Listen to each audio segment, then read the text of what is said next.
3 months now, what has become known as the YouTube revolution has produced grainy but dramatic images broadcast around the world of the Syrian people attempting to break free from decades of repression.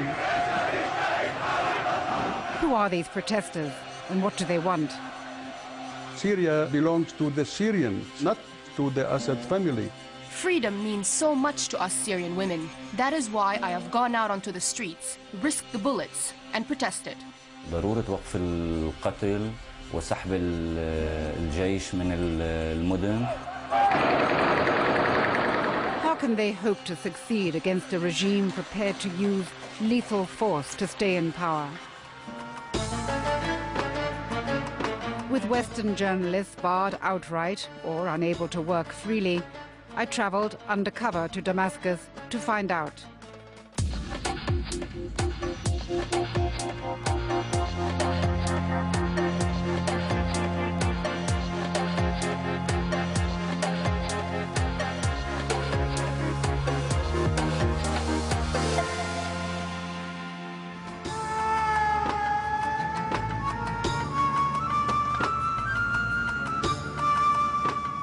It was surprisingly easy to get into the country, posing as a tourist with a small camera.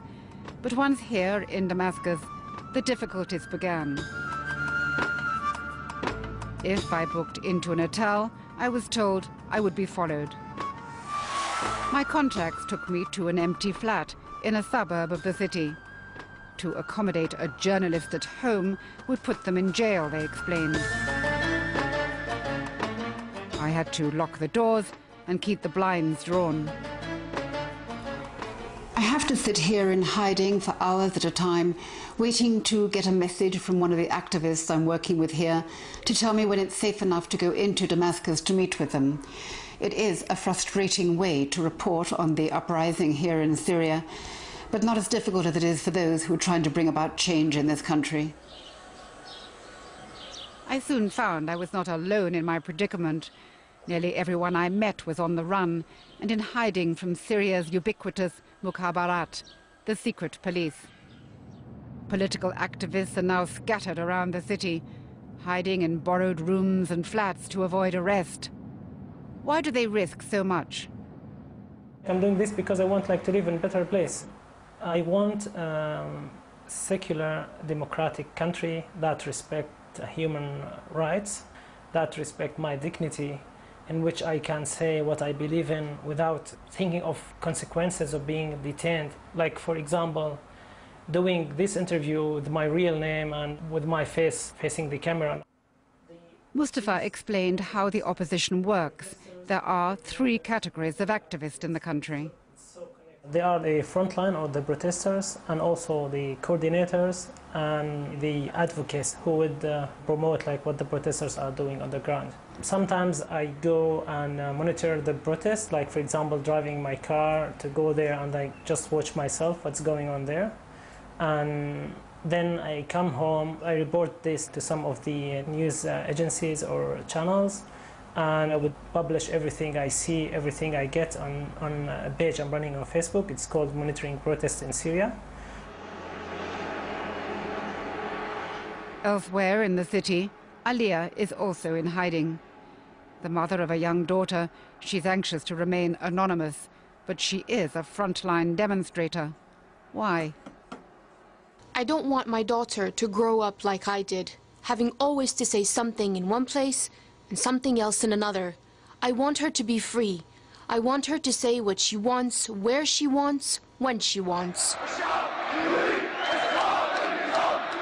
My daughter watches the TV and she hears us chanting, "Al-Sha'b yurid isqat al-nizam."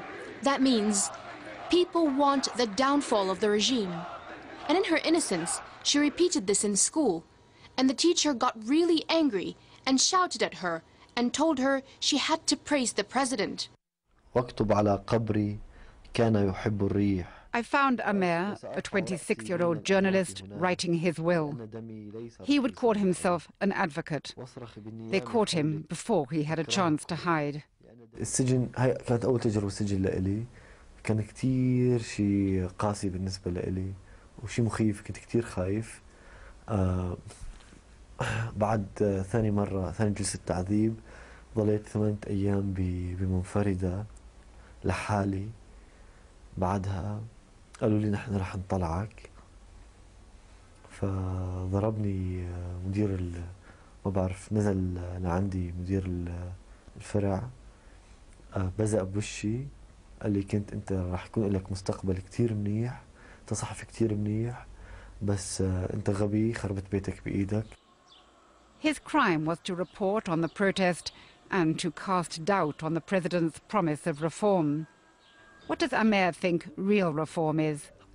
الشعب السوري يحلم انه يعيش بدولة بها قانون، يعيش بكرامته، يعيش حر، بعيدا عن تسلط أجهزة الأمن، بدولة ما يتحكم بها عصابات أمن.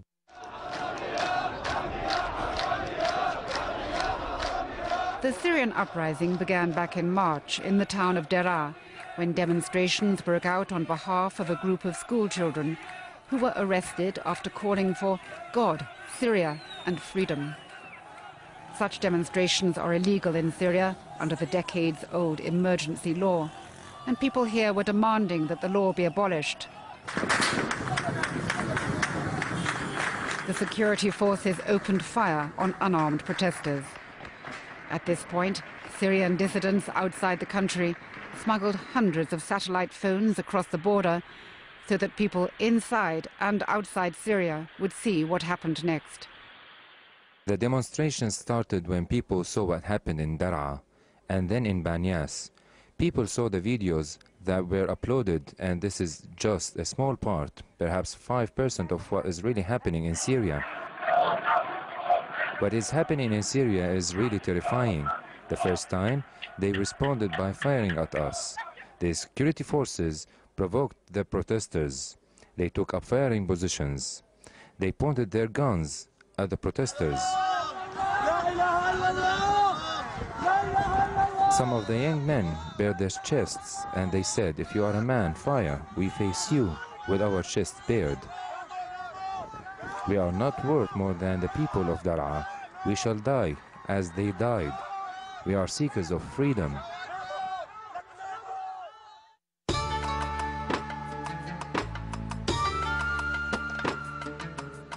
But many of those first seekers of freedom were known to the authorities. They had to flee to neighboring Lebanon to join a growing number of Syrian exiles who now work as advocates abroad. Like Rami and Omar, who now upload the footage as it arrives from Syria, check it and, vitally, distribute it.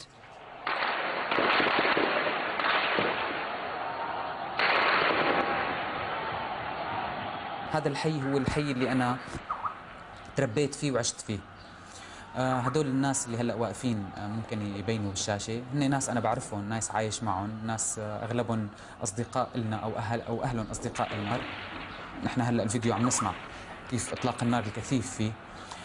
بداية الشارع ونهاية هذا الشارع بيتمركزوا فيه مدرعات. Omar then contacts journalists and human rights organizations with the latest news on fatalities and information on who might have been arrested. حدا استشهد بس فيما بعد لا قالوا ما. الكثير من الحماية نؤمنها للناشطين الذين يعرضون للاعتقال. عندما نعلن عنهم وعندما نروج أسمائهم وعندما نترك وسائل الإعلام تتحدث عنهم، نحفظ لهم حياتهم من التصفية في المعتقلات. لنا تجارب سابقة مع هذا النظام الذي صف الكثير من الناشطين السياسيين في المعتقلات. في الحقيقة أنا أقوم هنا بدور جيد وأنا راض عنه، ولكني أطمح أن أكون بينهم وأحلم أن أكون بينهم، أن يتاح لي الظرف المناسب للعودة مرة أخرى لأكون بينهم مهما كلف الثمن، يعني لا يهم.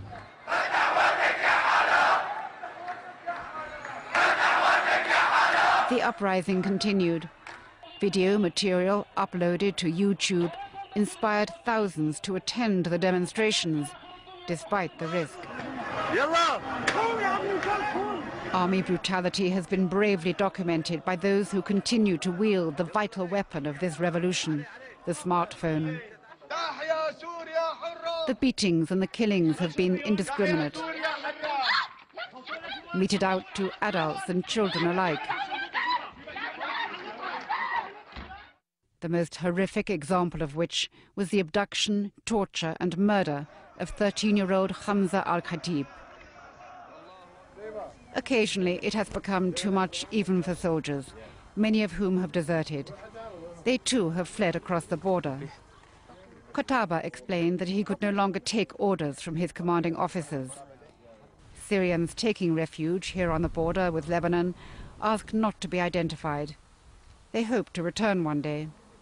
أعطونا أمر بإطلاق النار بشكل كثيف جدا جدا جدا على المدنيين العزل وعلى الأبنية ما راعوا أي لا يعني ما حتى مسلحين بالأعين المجردة ما شفناها، الأغلبية العالم ما شافتها مسلحين. صار في قتلى ضحايا كثير من المدنيين العزل يعني. كان كلمة العميد ذخيرة كثير وطلوق النار كثير. ذخيرة كثير وطلوق النار، هاي كلمته. ذخيرة فيه كثير وطلوق النار كثير، ما راح يحاسبك على الذخيرة. هاي الكلمة كانت تطلع من العميد. كنا نطلق نار الواعيين طبعا، كنا نطلق رابط الجو أو على بناء خالي تماما بيكون يعني على العظم، لأنه كنا نعرف يوم بيعرفوا واحد إنه ما عم يطلق نار عم يعتقلوه ويروح لجهة غير معينة ونعرفوني أو يغتال. The refugees in eastern Lebanon can see the Syrian troops across the border. It was the threat that these men now pose to the women of Syria which forced Kholoud to leave the country. الأرض غالي والعرض غالي. الأرض الشباب بتحمي والشرف لازم الإنسان اللي حامل الشرف هو بيحمي. إننا نحن رايبين ببانياس وبحمص والتلبيسة لما نحكي معهم يحكوا لنا أشياء كثير مرعبة، إنه هدروا أعراض الناس كلياتها. اللي ما يقدر يطلع برا مثل تلبيس وحمص ما هني على مناطق حدودية، وين بده يروحوا؟ صاروا يفوتوا على بيوت ويفتحوا الحريمات. هدروا شرفهم كلياته، شو يعني إذا بقول لك خناز كفار ما بيخافوا الله صدق. Kholoud fled with another group of women and their daughters. She left her 3 adult sons in Syria. إذا بكذب عليك وبقول لك والله كلام عم قوي من معنوياتهم، بس القلب من جوا عم ينزف دم. يعني لما بدي أقول لأمي قل له يا ماما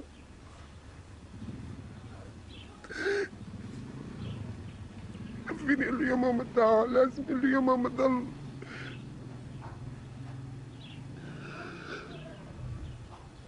كل أم بتتمنى أولادها يكونوا حدها، بس في شيء أقوى من الشعور الأم. لازم يكون في تضحية لحتى نقدر ننتصر على الكفار. يعني إذا أنا أولادي بدي يكونوا غاليين وأولاد غيري بدي يكونوا غاليين يبقى ما عاد في نصر. Events in Syria are now dominated by the weekly protest after Friday prayers. Who will go? Who will risk being killed by army snipers? Will they survive to return home afterwards? It's Thursday evening, the eve of what's become protest day here in Syria, and people are dashing home before the roadblocks are set up between the suburbs of Damascus and the city itself. The last thing that authorities want is for people to converge on the city, recreating the Damascus equivalent of Cairo's Tahrir Square. Even here in the prosperous middle-class suburbs, you can tell how many security guards patrol the streets by the number of times I'm told to hide my camera. People here tell you that a mass demonstration in Damascus wouldn't be like Egypt, it would be a massacre.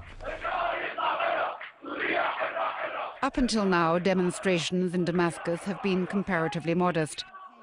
But for opposition leader Riyad Saif, they are the highlight of his week. I am 65 years old now and I have a cancer, but I enjoy so much going to demonstrate every Friday with these youth, which I see in them the future of Syria. And once I was caught and I was beaten very, very hard, and they put me in prison for 10 days. It was a very good opportunity for me to meet hundreds of these prisoners, demonstrators, and I have heard very many horrible stories about torturing. This was not the first time he'd been in prison. When Bashar al-Assad first came to power 10 years ago, He asked members of parliament, like Saif, to help him introduce reform. When Saif suggested a genuine democracy, he was imprisoned. Syria belongs to the Syrian. Syria not belongs to the Assad family. And this, let's say, Assad family forever should have been stopped. It's enough. President Assad has made 3 public speeches since the uprising began. He claims repeatedly that his country is being undermined by saboteurs. He alternates in accusing them of being supported by Israel and at other times of being part of an Islamic fundamentalist plot. Is there any truth in that? When I went out to protest, I did not hear any purely Islamic chants. Everyone was chanting, Allah, Syria, freedom. That's what we want. Everyone was chanting for freedom. There are Syrians who are quite religious, but they do not impose religious beliefs on you. قد يكون للنظام السوري الدور مثل بقية الأنظمة العربية في إرسال هذه المخاوف للغرب. هذه المخاوف باعتقادنا غير مبررة وغير واقعية. يعني سوريا دولة متعددة من ناحية الطوائف والمذاهب والإثنيات. لا يمكن أن يكون هناك لون واحد يحكمها. Hazem Nahar is a physiotherapist in Damascus and opposition leader. Like so many, he was imprisoned during the current arrest and then suddenly released and asked to enter into a dialogue with the government. He refused. نحن رأينا في الذهاب لمثل هذا الحوار بالفعل هو تنكر لما حدث خلال الفترة الماضية من قتل وتعذيب وإهانة، رغم أننا كمعارضة من حيث المبدأ مع منطق الحوار وهدف الحوار، لكن وضعنا لذلك مجموعة من المعايير. Members of the Syrian opposition were recently allowed by the regime to meet in Damascus to discuss their grievances. Hazem Nahar and several other prominent opposition leaders didn't attend. He believes there's no point as the government would never agree to their conditions. أول نقطة هي ضرورة وقف القتل وسحب الجيش من المدن وتحييد الأجهزة الأمنية. دعوة الحوار التي نقبلها هي دعوة علنية من رئيس الجمهورية، وأن يتم تغطية هذا الحوار من قبل وسائل الإعلام، بالإضافة إلى مشاركة الشباب وممثلي الحراك الشعبي في هذا الحوار. The government's response has been to increase the number of pro-regime rallies. The one I saw while in Damascus was indeed an impressive sight. Not just the president's elite Alawite Shia minority, but thousands of apparently ordinary people declaring their love for their country and their president. Who are they? مثل كل بلد في ناس منتفعين وبقية الشعب بتكون متضررة.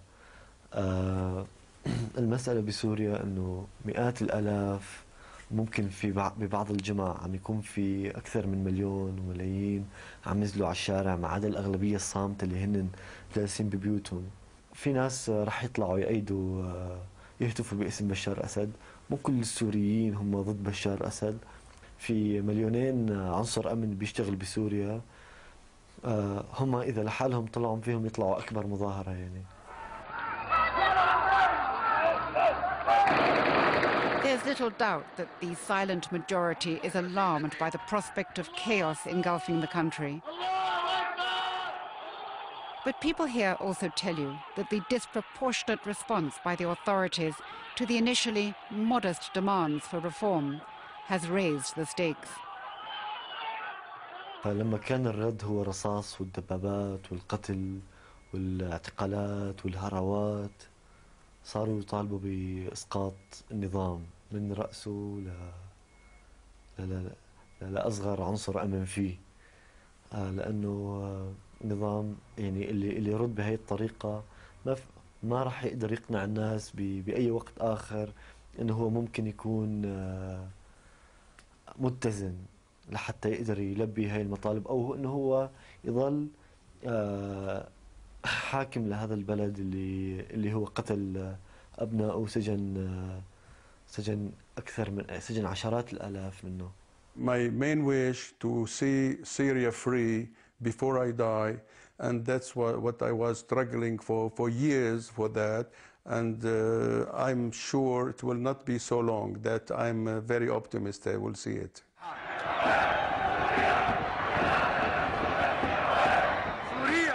This weekend has seen some of the biggest demonstrations yet throughout the country.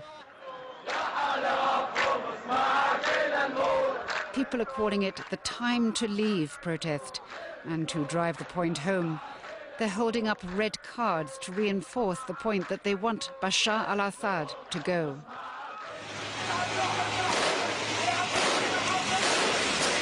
In some towns, the army have responded with force, and there have been fatalities. But these recent pictures show demonstrators gaining in confidence. There's almost a carnival atmosphere. It's too early to conclude that the tide is turning in favor of the opposition, but it does appear that government troops are overstretched. It could be that there are now so many protests that they haven't got the means to respond to them all with guns.